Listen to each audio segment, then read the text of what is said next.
This is what happens when I try to start my car. It's a E46 325xi 2002 with a 40 chip. See the emergency brake? Lights are all on because the ABS sensor is bad. And it won't, when it's cold, this is what happens. I've had the car in Florida, brought it back to New York, and now look at the emergency brake. It seems to change. So it's blinking faster. It wasn't doing this.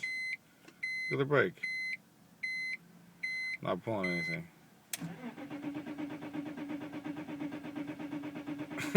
Now it's just red. Look at that. Show one more time.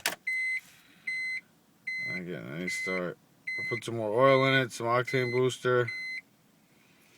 It's not even that cold out. It's probably about 40 degrees. A little gas. Nothing.